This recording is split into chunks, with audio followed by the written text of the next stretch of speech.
Assalamualaikum warahmatullahi wabarakatuh. Halo teman-teman, kembali lagi di channel YouTube aku Normalia Sarah. Pada video kali ini kita akan mengapresiasi salah satu cerpen angkatan 66 yang berjudul Kampungku yang Sunyi, karya Yusak Ananda. Apresiasi yang kita lakukan akan berkaitan dengan gambaran situasi dalam cerpen itu dan mengkaitkannya dengan teori mimetik serta mengapresiasi amanat di dalam cerpen itu. Nah, teman-teman, sebelum kita masuk ke pembahasan, aku mau menjelaskan terlebih dahulu tentang teori mimetik. Teori mimetik adalah suatu pendekatan yang mengkaji hubungan sebuah karya sastra dengan realitas peristiwa kehidupan yang terjadi di masyarakat. Nah, teman-teman, setelah mengetahui apa sih itu teori mimetik, langsung saja yuk kita masuk ke pembahasan. Yang pertama, kita akan membahas terlebih dahulu apresiasi yang berkaitan dengan gambaran situasi dalam cerpen itu dan mengkaitkannya dengan teori mimetik. Pertama, dalam cerpen ini terdapat kutipan, "Bila ku terima surat kawanku dari kampung." Jika hal ini dikaitkan dengan teori mimetik, menurut aku hal ini memang merupakan realitas dalam kehidupan pada zaman dahulu.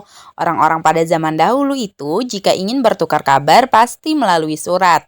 Kedua, dalam cerpen ini terdapat kutipan, "Ketika itu aku masih kecil, masih kanak-kanak. Bila hari sore-sore dan malam-malam baik, kami selalu duduk-duduk dan bermain-main di jembatan kampungku. Gertak menurut istilah di sana." Jika dikaitkan dengan teori mimetik, menurut aku hal ini memang merupakan realitas dalam kehidupan yang terjadi di masyarakat perkampungan. Biasanya, anak-anak kecil di kampung itu memang sering kali bermain-main pada sore dan malam hari seperti yang diceritakan dalam cerpen ini. Ketiga, dalam cerpen ini diceritakan bahwa di kampung itu terdapat kebiasaan makan malam bersama pukul 5 sore. Orang-orang berkumpul, anak-anak muda sukarela membersihkan lapangan-lapangan, berbicara diselingi tertawa bersama, ke ladang bersama, dan ramai-ramai ke pasar. Jika hal ini dikaitkan dengan teori mimetik, menurut aku hal ini memang merupakan realitas dalam kehidupan di perkampungan. Dalam kehidupan orang-orang kampung, kebiasaan dan aktivitas ini cenderung mudah ditemui karena masih banyak masyarakat kampung yang melakukan kebiasaan serta aktivitas ini sehingga membentuk rasa kekeluargaan dalam lingkungan perkampungan. Keempat, dalam cerpen ini menceritakan tentang berakhirnya masa pendudukan Jepang, semangat kemerdekaan yang dikobar-kobarkan oleh pemimpin-pemimpin terkemuka pada masa itu, menolak kedatangan Nietzsche, demonstrasi anti-Nietzsche dengan penurunan bendera Belanda di kantor pemerintah. Kantor pemerintah diserbu dan seorang yang dianggap pengkhianat dapat dihancurkan kepalanya.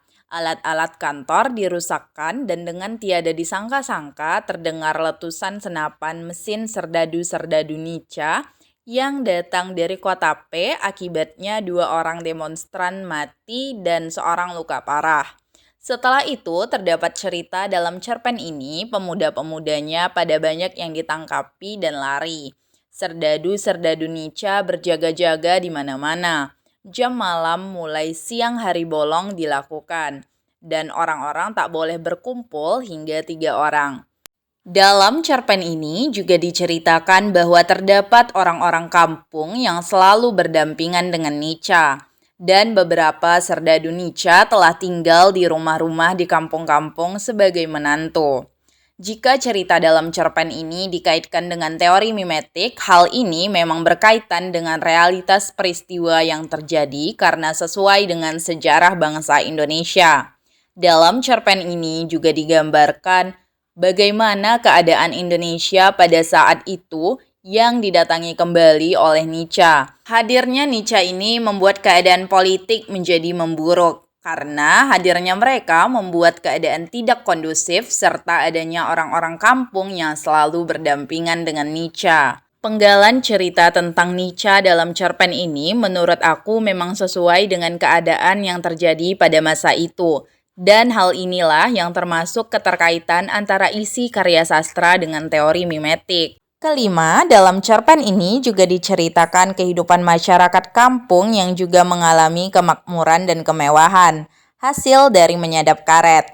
Nah, hal ini membuat mereka mudah mendapatkan apa saja yang mereka inginkan. Mereka menonton, ke pasar, dan bermain bersukaria. Namun, hal itu tidak berlangsung lama karena harga karet yang menurun yang menyebabkan kehidupan masyarakat kampung menjadi sulit.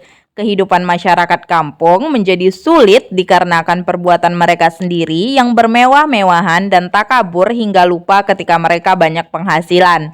Mereka melupakan ladangnya dan menghamburkan uangnya untuk membeli barang yang tak berguna. Kini, ketika harga karet sudah jatuh dan uang mereka sudah habis, baru mereka teringat ladangnya dan mengurusnya kembali dengan bekerja sama dengan toke-toke. Ketika harga karet sudah naik, mereka kembali lagi melakukan hal yang tidak bermanfaat seperti tadi, sehingga mereka kembali hidup dalam kesusahan. Jika hal ini dikaitkan dengan teori mimetik, menurut aku hal ini memang merupakan realitas dalam kehidupan manusia. Manusia jika memiliki banyak uang cenderung menghabiskannya untuk berfoya-foya. Namun, jika sudah habis, barulah ia teringat dan menyesali kehidupannya yang berfoya-foya itu. Keenam, dalam cerpen ini terdapat kutipan, pemilik-pemilik pasar yang lama yaitu orang-orang Tionghoa. Jika hal ini dikaitkan dengan teori mimetik, menurut aku hal ini memang merupakan realitas dalam kehidupan di masyarakat. Karena memang kebanyakan pemilik-pemilik itu adalah orang Tionghoa dan bukan orang Indonesia asli. Jadi, cerpen ini menggambarkan situasi yang memang sudah terjadi di zaman dahulu, bukan di zaman sekarang saja. Ketujuh, dalam cerpen ini terdapat cerita bahwa dulu ada didirikan SMP Partikelir. Tapi kemudian sekolah ini mati karena tak beruang. Murid-muridnya tak beruang dan banyak murid-muridnya yang menjadi peladang serta mengayuh sampan tambang atau ke S, ke D, ke M untuk mencari kerja. Jika hal ini dikaitkan dengan teori mimetik, menurut aku hal ini memang merupakan realitas dalam kehidupan masyarakat khususnya di perkampungan pada zaman dahulu, yang rata-rata masyarakatnya itu memiliki tingkat pendidikan yang rendah. Nah, teman-teman, selanjutnya kita akan mengapresiasi dari segi amanat di dalam cerpen ini. Pertama, sebagai manusia kita harus menjaga hubungan komunikasi yang baik dengan teman meskipun kita sudah terpisah jarak dengannya. Kedua, sebagai manusia kita harus menjaga kesopanan dan menjaga adat serta melestarikannya. Ketiga, sebagai manusia kita harus mencontoh perilaku kehidupan masyarakat kampung yang harmonis, kumpul bersama, saling tolong-menolong ketika bergotong royong, sehingga kita dapat menciptakan rasa kekeluargaan dalam kehidupan sosial. Keempat, sebagai manusia kita tidak boleh bersikap munafik seperti orang-orang yang selalu berdampingan dengan Nietzsche.